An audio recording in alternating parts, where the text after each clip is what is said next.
বন্ধু তোরা না কইছিলি আমি বড় লোক হইতাম না, দেখ এই বাড়িটা আমি 1 কোটি টাকাতে বানাইছি। আচ্ছা বন্ধু, তোরা তো আমারে অনেকে অনেক কথা শুনাইছিলি, দেখছস আজকে আমি কত কোটিপতি। বন্ধু চল আজান দিছি, নামাজটা পড়ে আস। না না না, আমার বাড়িতে অনেক কাজ আছে, তুই যা। তাহলে তুই, আমি নামাজটা পড়ে আস। আমার বাড়িটা দেখা মনে হয় হিংসা হইতাছে। আরে ইমাম সাহেব কই যাইতেছেন? নামাজ পড়ে এলাম, মনটা শান্তি লাগতেছে। ও আচ্ছা ইমাম সাহেব, তাহলে তো আপনার দিনকাল ভালো যাইতেছে। বন্ধুরাকে ডিস্টার্ব করতেছি, দেখি তো যাইয়া। আপনি থাকেন, আমি আসতেছি। ওই ভাই দাঁড়ান।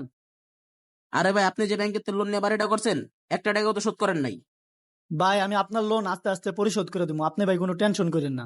এত কিছু জানি না ভাই, আজকের মধ্যে আমার লোন শোধ করতে হইব। আরে আরে ভাই, আমার বন্ধুকে ডিস্টার্ব করতেছেন কেন? ইমাম সাহেব আসসালামু আলাইকুম, আপনি এই জায়গায়? ইমাম সাহেব, ওই আমগো ব্যাংকের 50 লাখ টাকা লোন নিয়ে বাড়ি করছে, এখন টাকাটা শোধ করে নাই। ও আচ্ছা, ঠিক আছে, তুমি ওর সব টাকা আমার মাফ করে দাও। ও আচ্ছা, এই ব্যাপার, তুমি ওর সব লোন মাফ করে দাও। ঠিক আছে ইমাম সাহেব, আপনি যা বলবেন তাই। ঠিক আছে বন্ধু, থাক তাহলে আমি যাই। আরে ভাই, আপনি আমার বন্ধুর কথায় সব টাকা মাফ করে দিলেন কেন? আরে ভাই, আপনি হয়তো বা জানেন না, আপনার বন্ধু ইমাম সাহেবের পাশাপাশি আমাদের ব্যাংকের ম্যানেজার। কাউকে কখনো ছোট করে দেখবেন না। হ্যাঁ, আমাদের ভিডিও ভালো লাগলে সুন্দর একটি কমেন্ট